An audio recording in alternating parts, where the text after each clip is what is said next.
Hello, in this video we'll do some examples utilizing the properties of logarithmic function. In an accompanying video, you were either introduced to or reintroduced to some logarithmic properties. In that video, you were given a little bit of history that I hope you found interesting regarding how the slide rule, which was the predecessor to the modern-day calculator, utilized these logarithmic properties in order to function. And in that accompanying video, I also encourage you to connect those logarithmic properties to your exponential properties. Specifically, when you're using the product property of logarithms, notice how it resembles in certain ways what I might call the product property of exponents. When you're using the quotient property of logarithms, notice how it mirrors what we might call the quotient property of exponents. But in this video, let's get into some examples of the types of exercises you'll see on your assignments and assessments in a pre-calculus class. You probably encountered some similar problems in your Algebra 2 class, and you will see them again if and when you take calculus. All right, here's our first set of examples. And the first thing we might notice is how similar those first two examples are, example A and example B. Look closely and make sure you clearly see what the difference is as far as the placement of that exponent goes. Let me just temporarily move example C off to the side, and I'll bring the logarithmic properties back onto the screen. Now, in considering which property or properties you're going to use on this first example, I hope that two of them jump out at you. We definitely see some multiplication going on. 8 multiplied by x multiplied by y to the fourth. So we're definitely going to use our product property. But we also see that y to the fourth power. So we're also going to use our power property. And the immediate question at hand is, which one do we use first? And does it matter which one we use first? The answer is yes, it does matter which we use first. And in this example, it would be a mistake to try to use the power property first. If you were to try to bring that 4 and multiply it out front here, that would suggest that the 4 impacts all parts of this expression on the inside, that the 4 affects the 8 and the x and the y. However, we know that it doesn't. In Algebra 1 and or Algebra 2, you learn that the 4 only affects this y. Therefore, we will not use the power property first. Instead, we'll start off with the product property. Because on the inside of this logarithm, 8 is being multiplied by x, which in turn is being multiplied by y to the fourth, we will break that up into log base 2 of 8 plus, remember, multiplication on the inside becomes addition of logarithms, log base 2 of x plus log base 2 of y to the fourth. And now we may use our power property. Now that this y to the fourth is inside its own separate logarithm away from the other factors, the power property is what will allow us to take this 4 and essentially just multiply it in front of this logarithm. So I'll put 4 multiplied by log base 2 of y. And just in case you think we're done now, we're not quite. We're almost there, but not quite. Do you see of those 3 expressions, of those 3 terms, do you see one that we can do a little more work with as far as expanding the logarithm? Well, a little hint, it has nothing to do with those 3 logarithmic properties. It has to do with just our basic definition of a logarithm. Look at that first term. Without using a calculator, evaluate. What does log base 2 of 8 equal? Well, we know that 2 to the third power equals 8. So just to preserve space, I'll just replace that first expression. Log base 2 of 8 is equal to 3. We give it one more quick look over and ask, is there anything else we can do? Is there anything else we can simplify or expand in this expression? If there is, I don't see it. Let's call that one done. That is a completely expanded logarithm. Let's now turn our attention to example B, and I'll move A off to the side, but I'll bring it back afterwards just so we can compare and contrast. Okay, in contrast with that first example, notice that in this example, the 4 does apply to all factors on the inside. That 4 does affect the 8, the x, and the y. So in this case, we will go ahead and use the power property first. We'll bring that 4 out in front, and that will give us 4 times log base 2 of 8xy. Now we'll use our product property. Remember in the last example we used product property first, then power property. In this example we're doing it the other way around. All right, using product property, log base 2 of 8xy will become log base 2 of 8 plus log base 2 of x plus log base 2 of y. And let's not forget the 4 in front. But I hope you can see the mistake I've made. You see it? That 4 is supposed to apply to this entire logarithm, so after I expand that entire logarithm, I need some parentheses to show that the 4 needs to be multiplied by all terms of that expanded logarithm. Okay, just like in the last example, we'll look at that first term, log base 2 of 8, and we'll evaluate that as being equal to 3. And I'll go ahead and distribute that 4. 4 times 3 gives us 12, plus 4 log base 2 of x, plus 4 log base 2 of y. That is our completely expanded logarithm. Let's bring example A back onto the screen.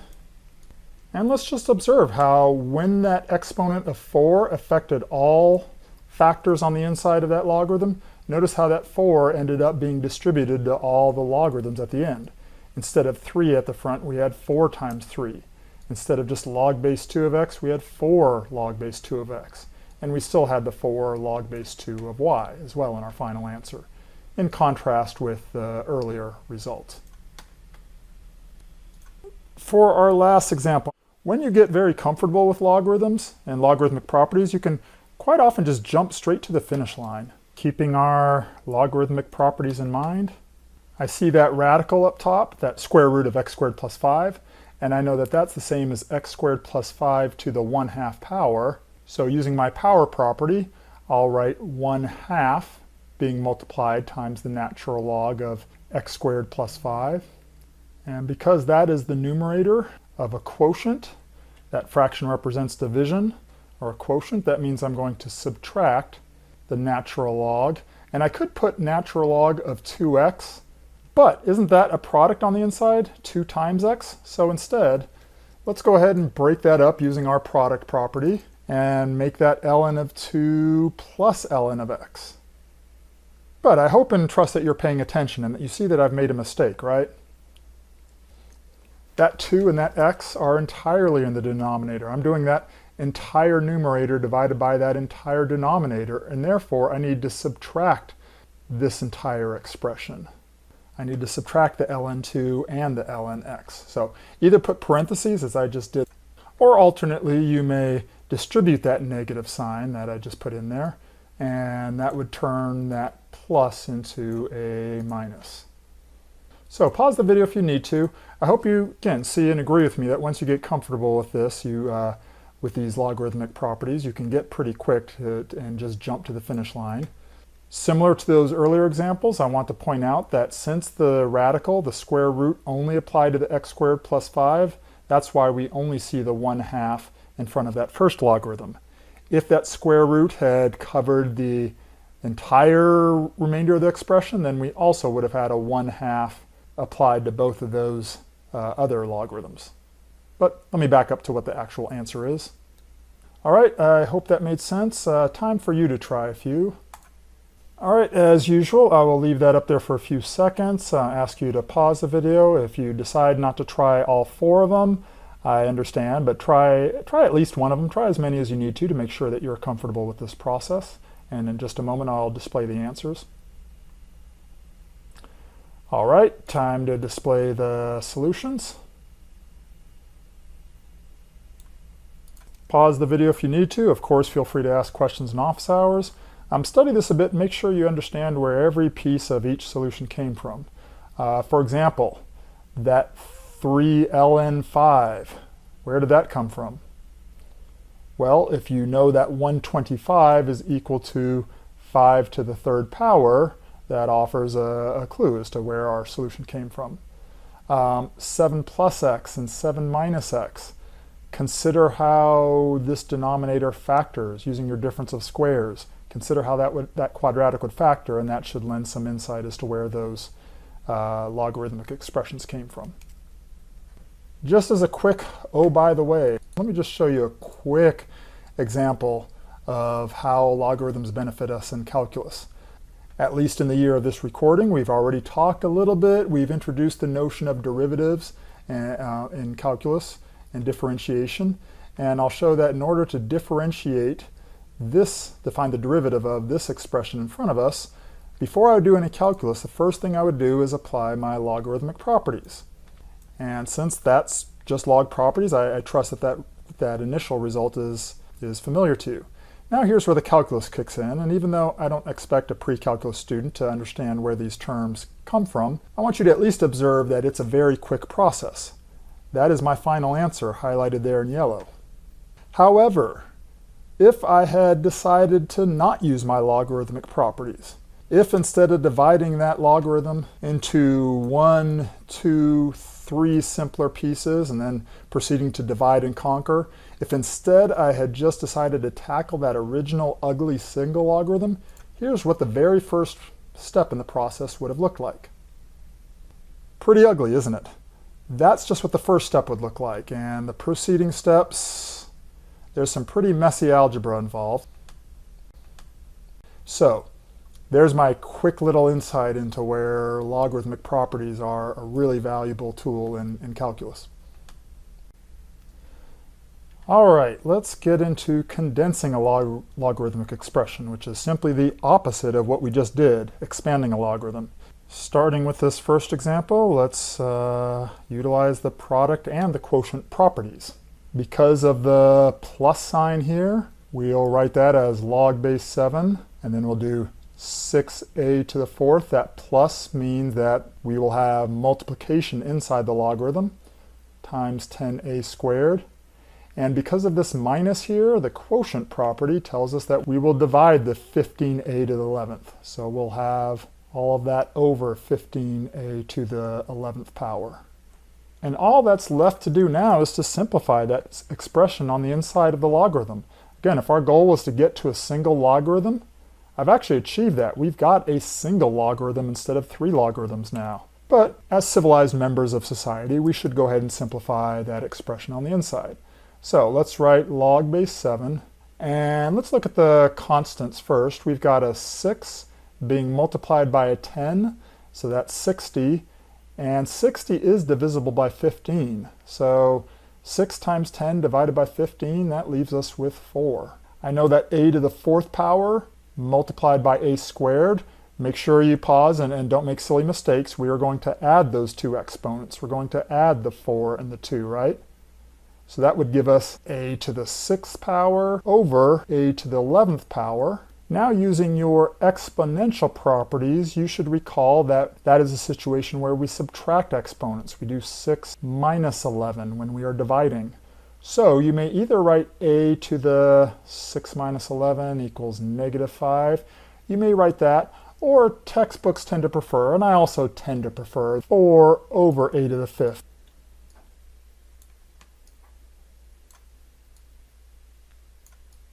All right, for our second example, some students tend to fall into the trap of going in the opposite direction of what this problem is asking us to do.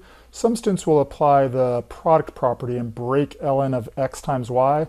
They'll break that into ln of x plus ln of y, and of course keep that 2 in front. But notice that's kind of the opposite of what we wanted to do. We wanted to get a single expression, a single logarithm. And while it is possible to get to the final answer after this start, it's not my favorite first move. Let's instead use the power property. Instead of breaking that single logarithm into multiple logarithms, let's take the 2 here and bring it back up here according to the power property. And in the spirit of encouraging you to go ahead and start applying multiple properties in one step, let's also notice that negative sign is where our quotient property will kick in. That will give us ln of x to the 5th on top divided by this xy, but again that xy is being squared. And now all we have to do is simplify. So notice that I carefully placed those parentheses in red there. And if I go ahead and expand that expression with the red parentheses, that 2 applies to both the x and the y, so we will call that x squared times y squared. Now I'm guessing some of you as you watch this may be thinking, wait a minute, isn't that something that we're not allowed to do? It's easy to mix that up with the thing that we're not allowed to do. If I had x plus y squared and I tried to essentially distribute that squared, giving x squared plus y squared, that is the horrible offense that you have been told by myself and math teachers before me. You've been told many times not to do that. That's when there's addition inside those parentheses. You're not allowed to do it. But in this case, we've got multiplication inside those parentheses, so this is allowed. And please don't be shy to ask for clarification from me or anyone else if you're stumbling or having any confusion over what we are and are not allowed to do with exponential properties and fractions and such. Okay, we're almost there. Our final step is just clean this up a little more. I see that an x to the 5th up top and an x squared on the bottom. We will subtract those exponents according to our exponential properties and get an x to the 3rd up top. On the bottom, that y squared is still down there just hanging out. Take one last look. Is there anything more we can do to simplify? I think not. That is our single logarithm. All right, hope you're getting the hang of this. Let's go ahead and get on to some exercises for you to try. Okay, as always, pause the video at this point. If you don't try all 4 of them, at least try 1 or 2 and make sure that you are understanding this topic well. All right, I trust you've done what you're going to do. Let me go ahead and slide the answers onto the screen. On that first exercise, either one of those forms is completely fine. I probably would have stopped right here, but sometimes students go a little step further and they break apart that fraction to look like this. Again, no hard and fast rules there. We've got a single logarithm in both cases, so both of them are acceptable formats for a final answer. Notice that in question number 2 that the a's completely divided each other out, completely canceled each other out, and there's only b remains in our final answer. Exercise 3, don't have a whole lot of comment on, to be honest. Exercise 4, notice that the x's completely divided each other out or canceled each other out, so that our final answer is simply 2. And although I won't do this to you on an assignment or on a test, notice that I did, just to be thorough and correct, I did say that this answer really only applies on the interval from 2 to infinity. Notice that on the second logarithm right there, notice that if you plug in a 2 for x, you get a 0 on the inside of that logarithm. Or if you plugged in anything smaller than 2, you would get a negative number. And you can't take logarithms of negative numbers, and that's why I specified that this answer of 2 is only valid on that interval.